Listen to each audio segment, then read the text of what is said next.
కొన్ని దోషములు, కొన్ని అపరాధాలు మీ మీద మోపడ్డాయి. అయితే ప్రార్థించండి, దేవుని వైపే చూస్తుండండి, దేవుని మీద నిరీక్షణ కలిగి ఉండండి. నిశ్చయముగా మీరు నిర్దోషులుగా బయటపడబోతున్నారు.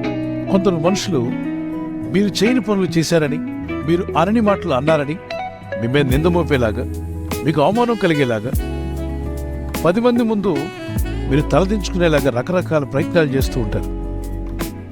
అదేదో వాళ్ళకి ఇవ్వబడిన గొప్ప ఉద్యోగాలకు ఫీల్ అవుతారు. అది దౌర్భాగ్య స్థితి. ఇలాంటి దౌర్భాగ్యులు ఎంతోమంది ఉన్నారు. ఎప్పుడూ మీ మీద నిందలు మోపాలని, మిమ్మల్ని ఇబ్బంది పెట్టాలని, మిమ్మల్ని దుఃఖపరచాలని, మిమ్మల్ని నిరాశకు గురి చేయాలని రకరకాల ప్రయత్నాలు జరుగుతూ ఉంటాయి. వాటిని మనం ఆపలేం. ఈ దుష్టలోకం అలాంటిది. అయితే ఒకటి మాత్రం గుర్తుపెట్టుకోండి, ఈ వాగ్దానం చదివి ప్రార్థించండి. నిశ్చయముగా నిర్దోషివై నీవు సంతోషించదు, నిర్భయుడివై నీవు స్థిరపరచబడి ఉండు. ప్రభా, నా నిర్దోషత్వాన్ని రుజువు చేయవడం నీవే.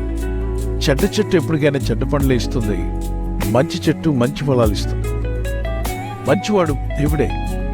ఆ మంచి దేవుని ఆత్మ మనలో ఉంటే మన ద్వారా మంచి ఫలాలు వచ్చేలా చేస్తుంది. చెడ్డవాడు సాతానుడు. ఆ చెడ్డ ఆత్మ ఎవరిలో ఉంటే వారి నోట నుండి వచ్చే ప్రతి మాట చెడుగానే ఉంటుంది. ఇతరులను అవమానపరిచే విధంగా, ఇతరులకు దుఃఖం కలిగించే విధంగా, విమర్శనాత్మకంగా అంధకార శక్తులు ఆ విధంగా ఆ వ్యక్తుల నుండి ప్రయత్నం చేస్తున్నాయి. మీరు నిరాశపడకండి. మీ శత్రువులు మీపై ఎన్ని నిందలు మోపినా మీ నిర్దోషత్వాన్ని ప్రభు రుజువు చేయబోతున్నాడు. మన